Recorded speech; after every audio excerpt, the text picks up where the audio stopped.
Hey, welcome to Derek Stuff. I'm Derek. This video isn't really about splitting firewood. This video is about this Splitfire 1165V. And today, June 20th, 2025, is the 1-year anniversary of me getting this machine. I got it June 20th, 2024. And I have to tell you, at the time, I wasn't really keen on spending the money on something that was only 7.5 tons, but I could tell you 100% that was an unbelievably good decision. This machine is amazing. So when I bought this machine, I had not seen any videos except for the videos put out by Splitfire. And when I was watching it, I said, what a genius machine. I mean, the wedge design is really nice. It's very steep. It does have a step in here. The height is just a touch over 20 inches, which most people are splitting 16 and 18 inch wood. And I could tell you, as soon as I got it, I said, wow, this thing is really amazing, but I can make some things a little bit better. So I was in contact with them and I was showing them different things and modifications that I made to this machine.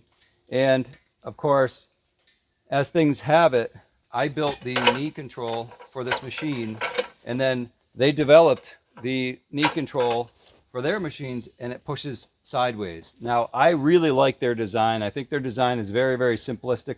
Mine uses a couple different parts that theirs do not, but they did a fantastic job on it. The other thing was, in the front, when you have the engine running, this lip, I put this lip on here because the wood will fall off. Now, it's not a huge deal unless you're splitting over and over and over. I don't want to pick the rounds up more than once. So this, of course, helps to keep the wood from falling off while you're running the splitter, and therefore you have some wood set up ready to go for the next splitting. This is the Lonson engine. I did not go with a Honda engine. I do believe the Honda engines are really good, and this is pretty much a clone of a Honda engine, and I'm okay with working on this if it's not 100%. I'm also okay with working on Honda engines when they're not 100%. So what I've done is I ordered it without the side shelf and with a Lonson engine. Jenin from 765 guys, we were messaging each other back and forth, and I was telling him, this was a couple months ago, I have put almost, well, at the time it was right around 30 full cords of wood through this machine, because a lot of it I'm splitting and throwing right into the dump trailer. Most of it I didn't film because there's no point in filming the same thing over and over.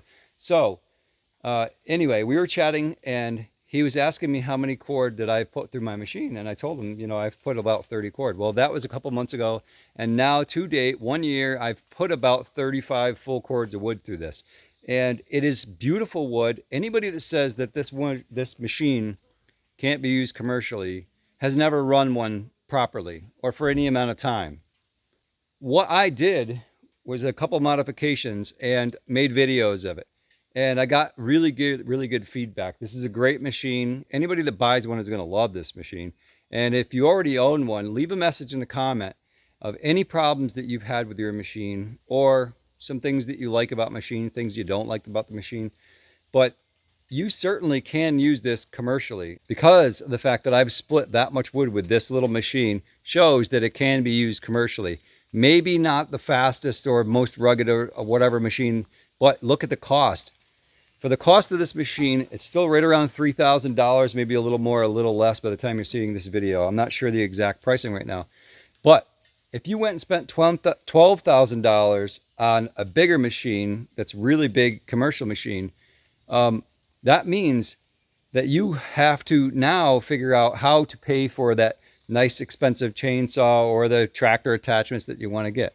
You buy this machine for $3,000, give or take, split enough wood to make the money to go buy the expensive stuff, your chainsaw, your attachments, all the other things that you need, and then figure out, is it worth it to go spend another 4 times the amount that this was worth to get a machine? Because you could always get your money back on these. These things resell. You can't find them on the market because everybody wants one. So that's my take on it. I really love this machine. I have some modifications to do to it in the future, and I'll bring you along as I do that. For now, this machine's pretty well set up, and the next time you see me running this, I'm going to be running it off the side into the conveyor, which obviously speeds everything up. So I really appreciate you watching. Thank you very much for all the new subscribers. You guys have been fantastic, and leave a message in the comments. I'll talk to you guys later.